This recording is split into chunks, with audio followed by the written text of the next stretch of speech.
Elecciones de Estados Unidos en el 2020. 3 razones por las que será difícil para los demócratas ganarle a Donald Trump. Llegó a la Casa Blanca en enero del 2017 sin haber sido el candidato más votado por la ciudadanía. Fue electo por la mayoría del colegio electoral y comenzó su mandato como uno de los presidentes más impopulares en la era moderna de Estados Unidos, según las encuestas. Aún hoy su índice de aprobación de 45% medido por Gallup es 8 puntos inferior al promedio que han tenido los presidentes de Estados Unidos desde 1938. El gobierno de Trump ha estado marcado por sucesivos escándalos y 6 de sus ex asesores han sido condenados por cargos derivados de la investigación sobre la interferencia de Rusia en las elecciones del 2016. Trump es desde diciembre el tercer presidente en la historia de Estados Unidos sometido a un juicio político y el primero que busca ser reelecto bajo tal proceso de juicio. Pese a todo esto, las encuestas auguran una elección pareja en noviembre y Estados Unidos y analistas sostienen que Trump tiene firmes posibilidades de ser reelecto. La pregunta es ¿por qué? Y hay al menos 3 respuestas para esto. Número 1. La división política de Estados Unidos. Trump fue electo en el 2016 en medio de una intensa animosidad y división partidaria en Estados Unidos, y ese fenómeno se ha profundizado, indicó un estudio del Centro de Investigaciones en octubre. El sondeo concluyó, entre otras cosas, que 3 de cada 4, o sea, un 73% de los votantes republicanos y demócratas, no pueden ponerse de acuerdo sobre hechos básicos, más allá de sus diferencias sobre planes y políticas. La polarización partidaria ha crecido en los últimos tiempos en Estados Unidos, según estudios. Esto juega a favor de Trump, según los expertos. La mayoría de los votantes verán la etiqueta del partido y dirán, si tal es el representante de mi partido, votaré por él, porque no puedo imaginar apoyar al que represente el otro partido, asegura William Galston, un experto en política estadounidense que asesoró al expresidente Bill Clinton. Aunque el estudio del gobierno de Trump ha jugado un rol en estas divisiones, ha tenido la ventaja de fortalecer su apoyo dentro de su propio partido, agrega Galston en un diálogo con la BBC Mundo. El presidente Trump mantiene un 89% de aprobación entre votantes republicanos, según la Gallup, que ha señalado que la diferencia con los demócratas es la mayor que haya registrado por un presidente de Estados Unidos. En este contexto, el juicio político a Trump, acusado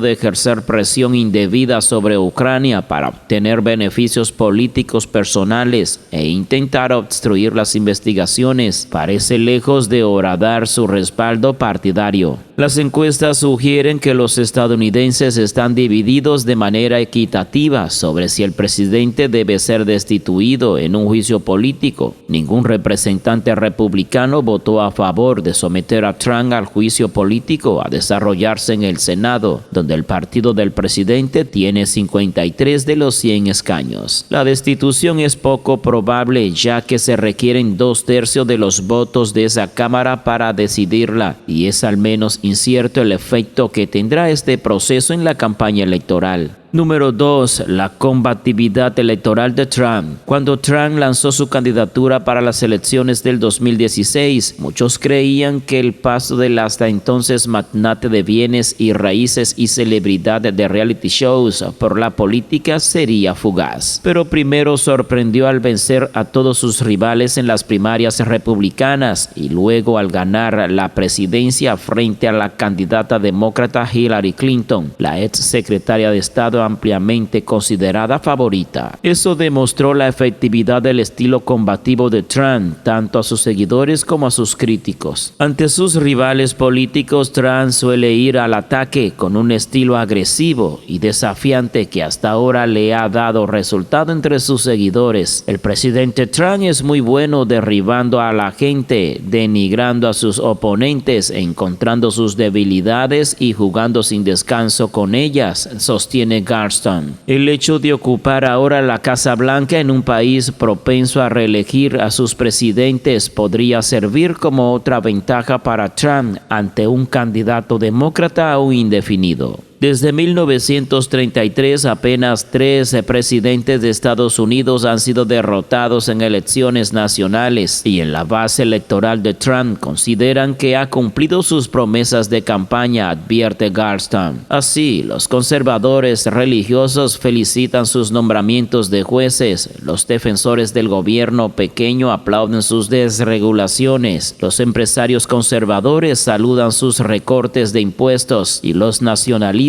celebran los cambios en política migratoria comercial o exterior de América, primero señala Garston. Asimismo, el voto indirecto en la democracia de Estados Unidos podría permitirle a Trump ganar un nuevo mandato en el colegio electoral sin tener la mayoría del voto popular. Número 3. La economía y el empleo. La fortaleza de la economía y el nivel de empleo son factores clave en cualquier elección de Estados Unidos y hoy asoman como un pilar de la campaña por la reelección de Trump. La tasa de paro a nivel nacional cayó al 3,5%, su nivel más bajo en medio siglo, y la economía creó 266,000 puestos de empleo en noviembre, según datos del Departamento de Trabajo. La economía de Estados Unidos no deja de sorprender por su creación de empleos en un contexto difícil, aunque pueda discutirse cuánto de esos logros son mérito propio de Trump. Las cifras dieron sin dudas un impulso político al presidente en medio de la batalla por el juicio político. 3 de cada 4 estadounidenses, un 76%, ven positivamente las condiciones económicas de Estados Unidos, según una encuesta conducida para CNN en diciembre. Los últimos datos de empleo también pusieron paños fríos a las inquietudes que podría haber sobre un riesgo de recesión en Estados Unidos en medio de la guerra comercial con China. Claro que el panorama puede complicarse a lo largo del 2020. El Fondo Monetario Internacional ya advirtió que la economía mundial está en una desaceleración sincronizada que también puede afectar a Estados Unidos. Y es cierto que pese a que los avances económicos de Trump sufrió un revés en las elecciones de mitad de periodo del 2018, cuando los demócratas recuperaron el control de la Cámara de Representantes. Algunos expertos calculan además que con el desempeño actual de la economía estadounidense, los índices de aprobación de Trump deberían ser bastante mayores si siguieran la tendencia histórica, pero el crecimiento económico y el desempleo históricamente bajo quizás hayan evitado hasta ahora una caída del apoyo al presidente pese a todos los problemas que enfrentaría. Fuente BBC.